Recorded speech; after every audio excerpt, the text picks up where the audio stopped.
এই যে মাদ্রাসায় ছোট ছোট বাচ্চাগুলো তো এও ভয়ে আছে হুজুরটা বাবা যদি চাপা আমাকে ওইখান থেকে বের করে দিতে পারে চাচা এইটা হলো আমার মাদ্রাসা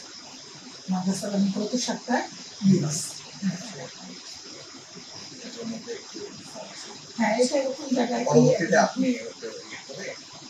এটা আমি বিকেলে পাঠিয়ে দিই আর আমার ভুল হয়েছে আমি নিজে যখন দেখছি না তখন আমি এটা চিন্তা করছি হ্যাঁ হ্যাঁ আছে আছে এটা আছে তাহলে আমরা আরো আপনাদের আরো চেক করব বিএপি থেকে যে কাপড় দিয়ে তখনই আমি কি দিব আমাকে বল টাকা নিতে দিতে পারে বলো কি দিব আমি এরকম একটা অবস্থার ভিতরে আসি আর আমার আসলে কথা বলা পছন্দ ওর বাবার ব্যাপারটা সে চলতে পারে যে নীলাকে এত জায়গায় তারপরে ওই দিন ডিসি অফিসে আমাকে বলছে যে আপনি আসেন আপনাদের আপনার একটু কথা বলুন যাওয়ার পর আমাকে দিল এটা নিয়ে আসি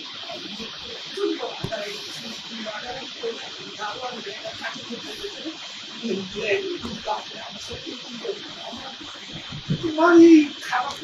নেওয়ার মতো আমাদের খুবই অবস্থা এটা আমার মেয়েটা এত 3,000 টাকা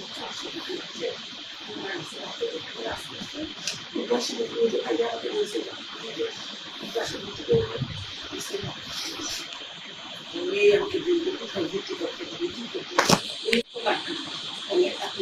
আমি বললাম যে আপনার রঙের টাকাটা না তুমি আমার সহযোগ করছেন পরে আমাকে আস্তে আস্তে আমার মজুরিটা দিয়ে দিচ্ছি তারপর বাইক কেমন করতাম এটা দিয়ে যেটা আমার আয় হচ্ছিল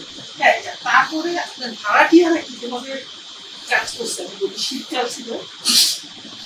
একজন ঘরে ঘরে সাবলেট দিয়েছে সাবলেট দিচ্ছে আপনার অসুবিধা না কোনো অসুবিধা নেই পানিটার খরচ পানির বিল যেখানে আসতো 9,000 10,000 11,000 12,000 25,000 টাকা আমি পানির বিল দিচ্ছি আমার হাজব্যান্ড মারা গেছে নিচে যে নাম্বারগুলি সেটা কেউ জানে না উনি ছাড়েন আমি বিদ্যুৎ অফিসে গিয়ে ওদের বুকে এনে এই বিদ্যুতের এইগুলি কাজগুলি করেছি আমার জন্য তো সবকিছু নতুন ছিল হাউসটা পরিষ্কার করেছি পুকুরটা করেছি হাঁটি আজকে এটা নাই কালকে এটা নাই এরকম ছিল এই 8 মাসে আমি ভাড়া যা পাইছি 3টা কাজ করছি মাদ্রাসার হুজুরদের টাকা দাও ওইখানে মিলাদ করা এইখানে দারোয়ান ড্রাইভার কাজের মেয়েটাকে এগুলি নিয়ে দিতাম এর ভিতরে বাড়ি সংগ্রহ এটাই আমার আয়ের উৎস এটা আমি যতটা আমার বুদ্ধি তারপরে দেখবেন আপনি ভিতরে রং করা